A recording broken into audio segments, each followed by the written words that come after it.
महात्मा बुद्ध की कहानी, जिसे सिद्धार्थ गौतम के नाम से भी जाना जाता है, एक राजकुमार से आत्मज्ञानी बनने तक के सफर की है। उनका जीवन त्याग, ज्ञान और शांति का प्रतीक है। जन्म और शुरुआती जीवन। आज से करीब 2500 साल पहले नेपाल की लुम्बिनी में एक राजकुमार का जन्म हुआ, जिनका नाम सिद्धार्थ गौतम रखा गया। उनके पिता शुद्धोदन कपिलवस्तु के राजा थे। ज्योतिषियों ने भविष्यवाणी की थी कि सिद्धार्थ या तो एक महान सम्राट बनेंगे या फिर एक महान संत।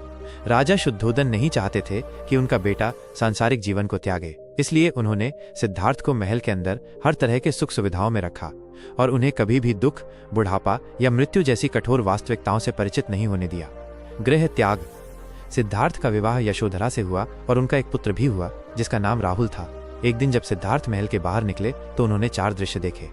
एक बूढ़ा व्यक्ति जिसने उन्हें बुढ़ापे की पीड़ा का एहसास कराया। 2 एक बीमार व्यक्ति जिसने उन्हें बीमारी के कष्टों से अवगत कराया। 3 एक मृत व्यक्ति जिसने उन्हें मृत्यु की सच्चाई दिखाई। 4 एक शांत और संतुष्ट सन्यासी जिसे देखकर उन्हें जीवन की शांति और सच्चे मार्ग की तलाश करने की प्रेरणा मिली। इन दृश्यों ने सिद्धार्थ के मन को बहुत विचलित किया।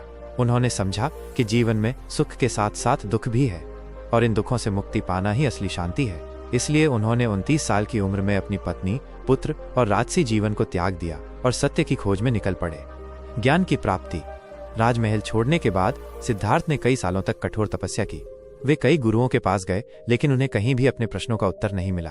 अंत में उन्होंने बोधगया में एक पीपल के पेड़, बोधि वृक्ष के नीचे बैठकर ध्यान करने का निश्चय किया। उन्होंने प्रण लिया कि जब तक उन्हें ज्ञान की प्राप्ति नहीं होगी, वे वहां से नहीं उठेंगे। कई दिनों की कठिन तपस्या के बाद वैशाख पूर्णिमा की रात को सिद्धार्थ को ज्ञान, बोधि की प्राप्ति हुई। वे अब बुद्ध कहलाए, जिसका अर्थ है जागृत व्यक्ति या ज्ञानी। उन्हें जीवन के दुखों और उनसे मुक्ति के 4 महान सत्य, आर्य सत्य का बोध हुआ। धर्म चक्र प्रवर्तन। ज्ञान प्राप्त करने के बाद बुद्ध ने अपना पहला उपदेश सारनाथ में अपने 5 शिष्यों को दिया।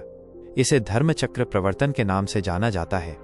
उन्होंने मध्य मार्ग का सिद्धांत दिया, जिसमें उन्होंने बताया कि न तो अत्यधिक भोग विलास और न ही अत्यधिक कठोर तपस्या से मुक्ति मिलती है, बल्कि दोनों के बीच का मार्ग ही सही है।